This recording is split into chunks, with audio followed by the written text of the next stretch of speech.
Welcome to my video. My name is SamuelJoelT, and in my video I will discuss one topic that is very interesting. Does end justify the means? This is a very ethical question. This is a very ethical question that goes back to consequentialism, which is a normative ethical theory which believes that the moral quality of an action is completely determined by its consequences and nothing else.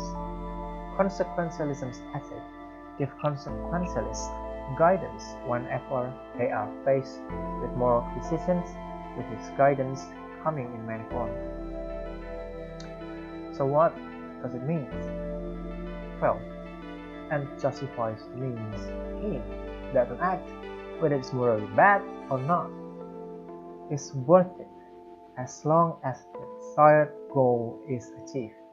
Most of the times this idea is used to justify humans' desire for their own good. For example, maybe we are trying to look for a job. We make our resume and we feel like our application is still not good enough, so we try to up it up a bit. So we lie on our job resume. We feel that it is fun.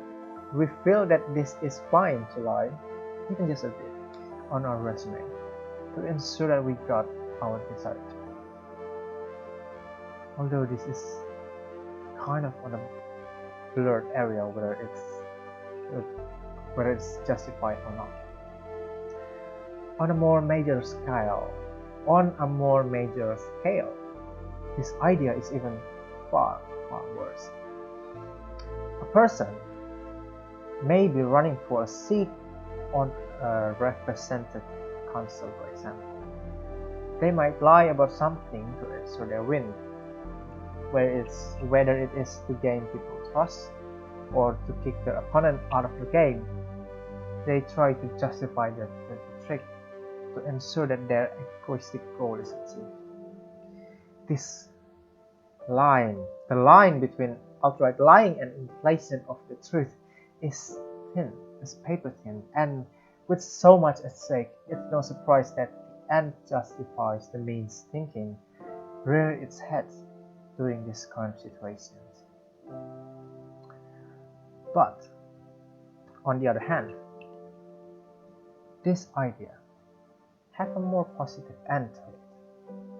Obviously, it depends on the goal, motive, that this idea might be indeed justifiable.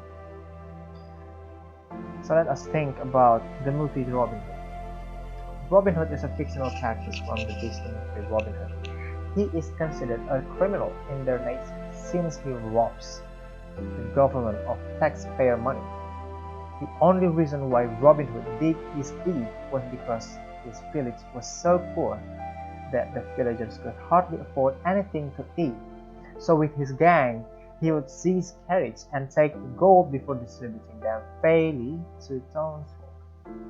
Another instance which makes this idea positive is when a family member of yours is sick and your financial capabilities are not exactly excellent.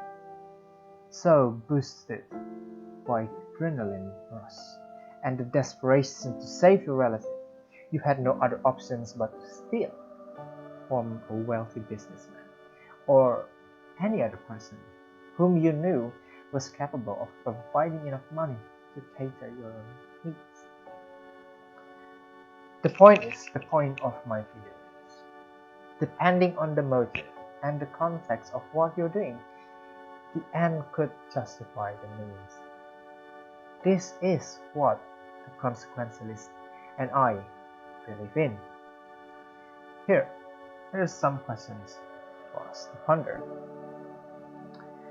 If you could go back in time and kill Hitler as a baby, would you do it? This question has been posed so many years, and it is a classic example of consequentialism's philosophy in actions.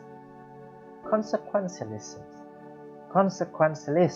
would answer that Yes, they would absolutely kill Hitler as they know while murder is generally frowned upon, by killing baby Hitler, they will be saving lives of millions upon millions of people. Thus, killing baby Hitler is morally justified. So, what about you? What would you do? Thank you for watching my video, and goodbye.